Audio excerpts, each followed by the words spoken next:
মাদ্রাসার group D পদের লিখিত পরীক্ষা, তাও আবার 2010 সালের পরীক্ষার কথা এখন বলা হচ্ছে কেন? এই বিষয়টা অনেকের মাথায় ঢুকছে না। তো পুরো বিষয়টা আমি তোমাদের সামনে তুলে ধরছি। ভীষণ গুরুত্বপূর্ণ, ভীষণ গুরুত্বপূর্ণ। যদি তুমি সেই সময় ফর্ম ফিল আপ করে থাকো আর সেই সময় যদি তুমি প্রার্থী হয়ে থাকো, তাহলে ভীষণ গুরুত্বপূর্ণ তোমার জন্য এই ভিডিওটা। তো চলো দেখে নেওয়া যাক পুরোটা। দেখো, পশ্চিমবঙ্গ মাদ্রাসা সার্ভিস কমিশন 2010 সালে গ্রুপ ডি পদে পরীক্ষা নিয়েছিল। কবে নিয়েছিল? 2010 সালের 28 নভেম্বর প্রিলিমিনারি স্ক্রিনিং টেস্টে 73,978 জন প্রার্থী যোগ্যতা অর্জন করা সত্ত্বেও কিছু প্রার্থী ক্যান্ডিডেট 2011 সালে 29 মে পরীক্ষা দিতে পারেনি। কত? 2011 সালে কিছু প্রার্থী দিতে পারেনি। কবে? 29 মে পরীক্ষা দিতে পারেনি। কতজন যোগ্যতা অর্জন করেছিল? 73,000। অংশগ্রহণ করেছিল কবে? 2010 সালে 28 নভেম্বর। কিছু প্রার্থী পরীক্ষা দিতে পারেনি, এই টেস্টে অর্জন করেছিল, যোগ্যতা অর্জন করেছিল, কিছু প্রার্থী দিতে পারেনি। তাদের করা হবে, এখন পরীক্ষা হবে। 2011 সালের নভেম্বর 29 মে পরীক্ষা দিতে পারেনি, তারা পরীক্ষা দিতে পারেনি, অংশগ্রহণই করতে পারেনি। তাদের নতুন করে তাদের লিখিত পরীক্ষার ব্যবস্থা করা হয়েছে। নতুন করে তাদের লিখিত পরীক্ষার ব্যবস্থা, যারা পরীক্ষায় দিতে পারেনি। ক্লিয়ার? তাহলে পরীক্ষাটা নেওয়া হবে কবে? পরীক্ষাটা হবে 1 সেপ্টেম্বর, রবিবার। চলেই এসেছে। ক্লিয়ার? এখনো মানে আজকের মধ্যে তোমাদের অনেক গুরুত্বপূর্ণ কাজ আছে, অনেক গুরুত্বপূর্ণ কাজ আছে। তাহলে পরীক্ষাটা কারা দিতে পারবে? পরীক্ষা কে দিতে পারবে? কোথায় দিতে পারবে? পরীক্ষা কারা দিতে পারবে? তো কিছুক্ষণ আগে বললাম, পরীক্ষা এই যে যারা এই অংশগ্রহণ করতে পারে তারা দিতে পারবে। কিভাবে যোগাযোগ করব? ওয়েবসাইটে যেতে হবে www.wbmsc.com। এই ওয়েবসাইটে যেতে হবে। এই ওয়েবসাইটে গিয়ে নাম ও রেজিস্ট্রেশন নম্বর পেয়ে যাবে। কারা এই পরীক্ষায় অংশগ্রহণ করতে পারবে? কারা?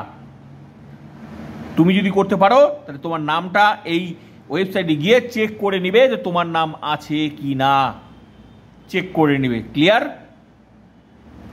তোমার নামটা এই ওয়েবসাইটে পেয়ে যাবে। কি করতে হবে তাহলে? পেয়ে তো গেলাম, কি করতে হবে? মোবাইল নাম্বার, ওয়েবসাইটে গিয়ে mobile number, email ID, WhatsApp নম্বর, আধার নম্বর, ঠিকানা, অ্যাড্রেস মানে ঠিকানা আপলোড করতে হবে। 25 আগস্ট আজকের মধ্যে রাত 12টার মধ্যেই আপলোড করতে হবে, আজকেই। তো এই যদি তুমি সেই সময় অংশগ্রহণ করে থাকো আর পরীক্ষা দিতে না পেরে থাকো, তাহলে তোমার জন্য এই ভিডিওটা ভীষণ গুরুত্বপূর্ণ।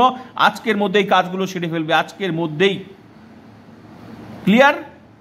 এই বিষয়গুলো কোথায় করব, কিভাবে করব, এই ওয়েবসাইটে চলে যাবে। ক্লিয়ার? কি করতে হবে? আপলোড যখন করবে, ওখানে খুঁজে পাবে, অপশন খুঁজে পাবে। আপলোড যখন করবে, আপলোড করার সময় একটা রেজিস্ট্রেশন নম্বর ও ইংরেজি মাসের জন্ম তারিখ দিয়ে লগ ইন করতে হবে। রেজিস্ট্রেশন নম্বর মানে কি? তোমার যে রেজিস্ট্রেশন নম্বর আছে সেই সময় পরীক্ষায় অংশগ্রহণ করার, সেই রেজিস্ট্রেশন নম্বর, আর তোমার যে ইংরেজি মাসের জন্ম তারিখ, ডেট অফ বার্থ, সেটা দিয়ে লগ ইন করতে হবে। সেটাই হচ্ছে তোমার প্রোফাইল হবে। ক্লিয়ার? আর কি কি দিতে হবে এখান থেকে বলে দিলাম। তো এই সুযোগটা মিস করবে না, আজকেই তোমার কাছে শেষ সুযোগ। যদি তুমি সেই সময় পরীক্ষা না দিয়ে থাকো, যোগ্যতা অর্জন করেছিলে কিন্তু লিখিত পরীক্ষা দিতে পারোনি, তাহলে তোমার জন্য আবার পুনরায় নতুন করে লিখিত পরীক্ষার ব্যবস্থা করা হয়েছে।